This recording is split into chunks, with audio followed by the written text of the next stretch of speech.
Good morning विद्यार्थी मित्रों धोरण 9 विषय विज्ञान અને ટેકનોલોજી। વિદ્યાર્થી મિત્રો આજે આપણે ચેપ્ટર નંબર 8 ગતિ કે જેને આપણે અંગ્રેજીમાં કહીએ છીએ મોશન તેનો અભ્યાસ કરવાનો છે।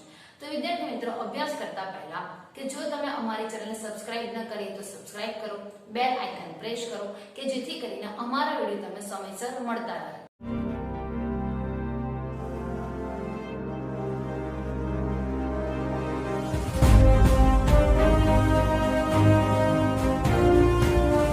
Welcome to RGC Raj group of classes. Dear student, video શરૂ થાય તે પહેલાં અમારી આ ચેનલને સબસ્ક્રાઇબ કરો, બેલ આઇકન પ્રેસ કરો જેથી કરીને અમારા વિડીયો તમને સમયસર મળતા રહે।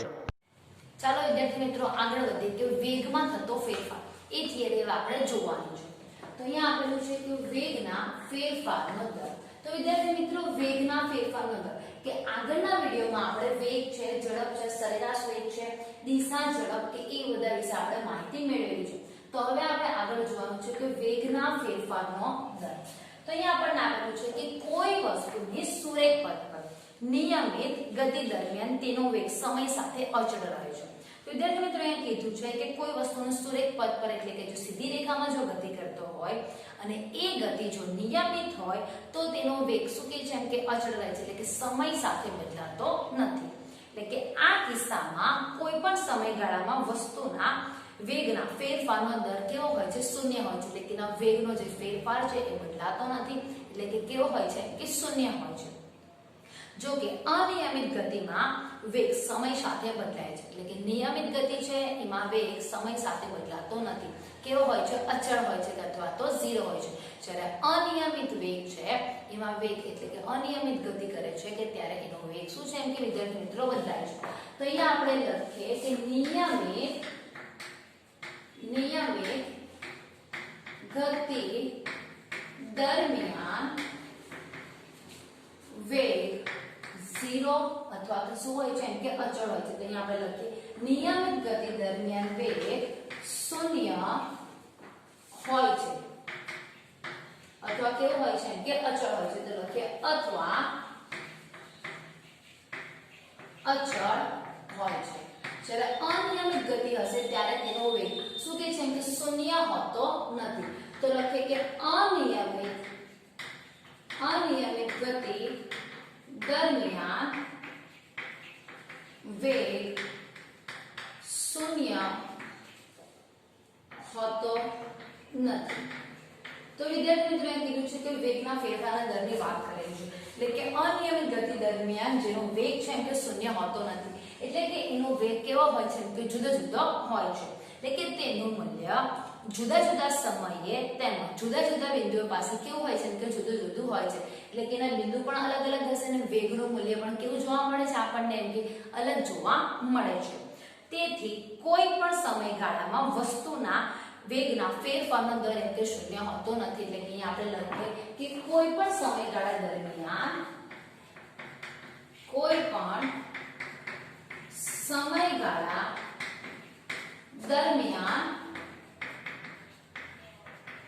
વસ્તુના વેગનો ફેરફાર દર 0 હોતો નથી। એટલે કે વિદ્યાર્થી મિત્રો એનો વેગ આપણને શું છે એમ કે કઈ ને કઈક આપણને એમ કે જોવા મળે છે એટલે કે 0 હોતો નથી। તો આપણે આગળ વધીએ કે તો હવે એમ કે આપણે વસ્તુના વેગમાં થતા ફેરફારને એટલે કે દર્શાવી શકીએ। તો અહીંયા કે વસ્તુના વેગમાં થતા ફેરફારને આપણે એમ કે કેવી રીતે દર્શાવી શકીએ? તો આગળ વધીએ તો કે આ પ્રશ્નના જવાબ માટે આપણે એક અન્ય ભૌતિક રાશિ છે કે આપણે ભૌતિક રાશિ કઈ છે કે પ્રવેગ। તો આપણે શું કરવાનું છે કે પ્રવેગનો આપણે અભ્યાસ કરવાનો છે કે જે એકમ સમયમાં વસ્તુના વેગમાં થતા ફેરફારનું શું છે એમ કે માપ છે। તો વિદ્યાર્થી મિત્રો પ્રવેગની વ્યાખ્યા આપણને આપી દીધી છે કે વસ્તુના વેગમાં શું કહે છે કે એકમ સમય દરમિયાન જો ફેરફાર થાય તો આપણે એને શું કહીએ છીએ એમ કે પ્રવેગ કહીએ છીએ। તો અહીંયા આપણે એની વ્યાખ્યા જોઈએ કે પ્રવેગ કોને કહેવામાં આવે છે। તો અહીંયા આપણે એની વ્યાખ્યા આપેલી છે તો વેગમાં થતો ફેરફાર વેગમાં થતો ફેરફાર જો એકમ સમયમાં હોય તો આપણે કહી શકીએ કે શું છે કે પ્રવેગ છે. તો વેગમાં થતો ફેરફાર એકમ સમય દરમિયાન ના માપનને પ્રવેગ કહે છે. તો વિદ્યાર્થી મિત્રો એટલે કે એકમ સમય દરમિયાન આપણે એ રીતે પણ લઈ શકીએ કે એકમ સમય દરમિયાન વેગમાં થતા ફેરફારને શું કહેવામાં આવે છે કે પ્રવેગ કહેવામાં આવે છે. તો પ્રવેગને આપણે અંગ્રેજીમાં એક્સેલરેશન કહીએ છીએ. અહીંયા આપણને આપેલું છે પ્રવેગનું સૂત્ર. તો પ્રવેગનું સૂત્ર અહીંયા આપણી પાસે છે કે વેગમાં થતો ફેરફાર છેદમાં તે માટે લાગતો સમય. એટલે કે અહીંયા પ્રવેગનું સૂત્ર છે વેગમાં થતો ફેરફાર અને તે માટે લાગતો સમય. તો અહીંયા આપણને પ્રવેગનું સૂત્ર આપી દીધું છે. તો વિદ્યાર્થી મિત્રો હવે પ્રવેગનો એકમ કયો છે? તો હવે આપણે આગળ વધીએ કે પ્રવેગનો એકમ. તો પ્રવેગના એકમની વાત કરેલી છે. તો અહીંયા આપણી પાસે વેગમાં થતો ફેરફાર એટલે કે વેગ છે. તો વેગનો એકમ આપણી પાસે શું છે? મીટર પર સેકન્ડ છે. તો એનો એકમ મીટર પર સેકન્ડ છે છેદમાં તે માટે લાગતો સમય એટલે કે સમયનો પણ એકમ આપણી પાસે શું છે કે સેકન્ડ છે. તો અહીંયા આપણી પાસે થયું કે મીટર છેદમાં હવે આ s છે એટલે કે સેકન્ડ છે ક્યાં જશે કે નીચે જાય એટલે કે s કેટલી વાર થયા? 2 વાર થયા. અહીંયા આપણે લખી શકીએ મીટર પર સેકન્ડ સ્ક્વેર. તો પ્રવેગનો એકમ આપણી પાસે કયો આવી ગયો? મીટર પર સેકન્ડ સ્ક્વેર. તો અહીંયા વિદ્યાર્થી મિત્રો આગળ વધીએ કે જો કોઈ પ્રારંભિક વેગ u હોય અને તે t સમયમાં બદલાઈને લખીએ કે અને t સમયમાં બદલાઈને તેનો વેગ v હોય તો ત્યારે શું શોધવાનું છે વિદ્યાર્થી મિત્રો? આપણે પ્રવેગ શોધવાનું છે. અહીં કીધું છે કે જો કોઈ પ્રારંભિક વેગ u એટલે કે શરૂઆતમાં તેનો વેગ કેટલો આપી દીધો છે? u આપેલો છે અને t સમયમાં બદલાઈને એનો વેગ કેટલો થાય છે? જે અંતિમ વેગ કેટલો અહીં આપી દીધો છે આપણને v આપેલો. તો આપણી પાસે તેનું સૂત્ર. તો અહીં આપણી પાસે પ્રવેગનું સૂત્ર છે કે વેગમાં થતો ફેરફાર. તો વેગમાં થતો ફેરફાર એટલે કે અંતિમ વેગ માઈનસ પ્રારંભિક વેગ છેદમાં તે માટે જે લાગતો સમય. તો લખીએ કે તે માટે લાગતો સમય. તો અહીંયા આપણી પાસે અંતિમ વેગ શું આપેલો છે? v આપેલો છે. તો લખીએ v માઈનસ પ્રારંભિક વેગ કેટલો છે? u છે. તો v માઈનસ u છેદમાં t. તો અહીંયા આપણી પાસે પ્રવેગનું સૂત્ર આવી ગયું કે a બરાબર v માઈનસ u છેદમાં t. તો આપણી પાસે શેનું સૂત્ર છે કે પ્રવેગનું. તો આગળ વધીએ કે આ પ્રકારની ગતિને આપણે કેવી ગતિ કહીએ છીએ કે પ્રવેગી ગતિ કહીએ છીએ. જો પ્રવેગ વેગની દિશામાં હોય તો આપણે કહી શકીએ કે શું લેવાનું હોય છે? ધન. એટલે કે અહીંયા પ્રવેગ જો વેગની દિશામાં છે તો ધન આવશે અને જો વેગની વિરુદ્ધ દિશામાં છે તો આપણે કહી શકીએ કે પ્રવેગ શું છે કે ઋણ છે. તો અહીંયા આપણે લખીએ જો પ્રવેગ વેગની દિશામાં હોય તો પ્રવેગ કેવો મળે છે આપણને? એમ કે ધન મળે છે. વેગની દિશામાં હશે તો પ્રવેગ શું આવશે? એમ કે ધન હોય. પરંતુ જો પ્રવેગ વેગની વિરુદ્ધ દિશામાં હશે, જો પ્રવેગ વેગની વિરુદ્ધ દિશામાં હોય તો પ્રવેગ કેવો મળે છે આપણને? એમ કે ઋણ મળે છે. તો ઋણ હોય. તો વિદ્યાર્થી મિત્રો આગળ વધીએ કે પ્રવેગનો SI એકમ કે હમણાં આપણે જોયું કે એનો એકમ શું છે એમ કે મીટર પર સેકન્ડ સ્ક્વેર. કે જો કોઈ વસ્તુ સુરેખ પથ પર ગતિ કરતી હોય એટલે જો સીધી રેખામાં ગતિ કરે છે અને તેનો વેગ સમાન સમયગાળામાં સમાન રીતે વધતો કે ઘટતો હોય, ક્યાં તો વધે ક્યાં તો શું છે એમ કે ઘટે, પણ એ ગતિ કેવી હશે એમ કે નિયમિત ગતિ. તો કહી શકીએ કે જે વસ્તુનો પ્રવેગ છે કેવો હોય છે કે અચળ ગણાય છે. એટલે કે અચળ હશે ક્યાં તો શું હોય છે એમ કે શૂન્ય હોઈ શકે. કે મુક્ત પતન કરતા પદાર્થની ગતિ. અચળ પ્રવેગી ગતિનું ઉદાહરણ છે, એટલે કે મુક્ત પતન કરે છે કે જ્યારે આપણે ઉપરથી કઈ બોલ કે પછી જ્યારે પથ્થર ફેંકવામાં આવે છે તો ત્યારે જે પથ્થર કે જે બોલ ગતિ કરે છે તો આપણે કહી શકીએ કે એની ગતિ કેવી છે, એમ કે અચળ પ્રવેગી ગતિનું ઉદાહરણ છે. બીજી રીતે જોઈએ કે જો કોઈ વસ્તુનો વેગ અસમાન દરથી બદલાતો હોય, એટલે કે જો અનિયમિત ગતિ કરતો હોય કે તેની ગતિને આપણે શું કહીએ છીએ કે અસમાન પ્રવેગી ગતિ તરીકે ઓળખીએ છીએ. ઉદાહરણ તરીકે જો એક કાર સુરેખ પથ પર ગતિ કરતી હોય અને સમાન સમયગાળામાં અસમાન માત્રામાં તેના વેગમાં થતો ફેરફાર હોય તો એ જે કાર જે ગતિ કરે છે તો એ કેવી ગતિ છે, એમ કે અસમાન ગતિ છે. કારણ કે એ જે ગતિનો સમયગાળો કેવો છે, એમ કે ચોક્કસ છે ને એની ગતિ કેવી છે, એમ કે અનિયમિત ગતિ છે. તો આપણે કહી શકીએ કે એને જે કેવું ગતિ કરે છે, એમ કે અસમાન પ્રવેગી ગતિ હોઈ શકે છે. તો વિદ્યાર્થી મિત્રો, અહીં આપણે કે વેગના જે ફેરફારનો દર છે એની થિયરી હવે શું થાય છે, એમ કે સમાપ્ત થાય છે. વિદ્યાર્થી મિત્રો, આગળ વધીએ કે ગતિનું આલેખ્ય નિરૂપણ. તો ગતિનું આલેખ્ય નિરૂપણ એટલે હવે આપણે આલેખ દ્વારા એમ કે સમજવાનું છે. તો ઘણી બધી ઘટનાઓની મૂળભૂત જાણકારી આલેખ દ્વારા સરળતાપૂર્વક એમ કે મળી શકે છે. વિદ્યાર્થી મિત્રો, કે ઘણી બધી જે જાણકારી છે કે જે આપણને કે જે આલેખ છે એના દ્વારા શું કે છે, એમ કે સરળતાથી મળી શકે છે. ઉદાહરણ તરીકે કોઈ એક દિવસીય ક્રિકેટ મેચના પ્રસારણ દરમિયાન કોઈ ટીમ દ્વારા પ્રત્યેક ઓવરના બનાવેલ એમ કે રનના દરને ઊભા સ્તંભ એટલે કે ઊભી લીટી બાર વાળા આલેખ વડે એમ કે દર્શાવાય છે. એટલે કે જે દરેક ઓવરમાં કેટલા રન કરે છે એમ કે એનો શું છે, એમ કે ગ્રાફ દ્વારા કે જે આપણને શું કહે છે, એમ કે વધારે સરળતાથી એમ કે ખબર પડી શકે કે જે નિયમિત ગતિ છે એમ કે અનિયમિત ગતિ છે.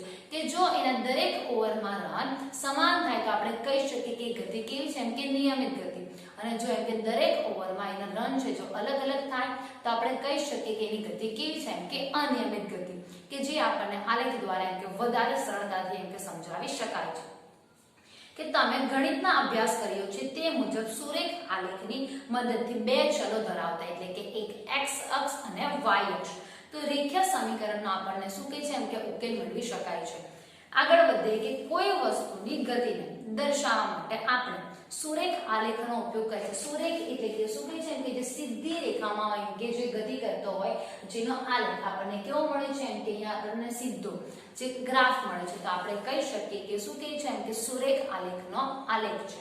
કે આ કિસ્સામાં સુરેખ આલેખ કોઈ એક ભૌતિક રાશિ પરની નિર્ભરતા દર્શાવે છે, જેમ કે અંતર કે વેગની કોઈ બીજી ભૌતિક રાશિ સમય પરની એમ કે નિર્ભરતા.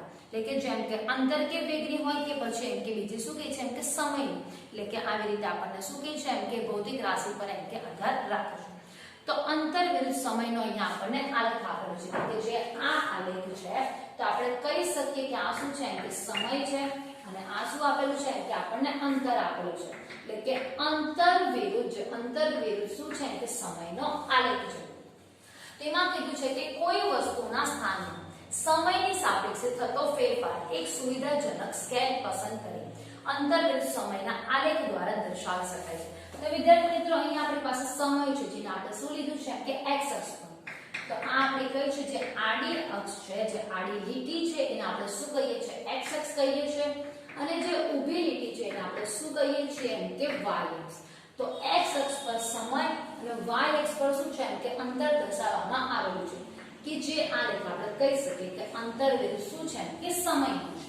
તો આગળ વધીએ કે આ આલેખમાં સમયને x અક્ષ પર અને y અક્ષ પર શું દર્શાવવામાં આવ્યું છે, કે અંતર દર્શાવવામાં આવ્યું છે.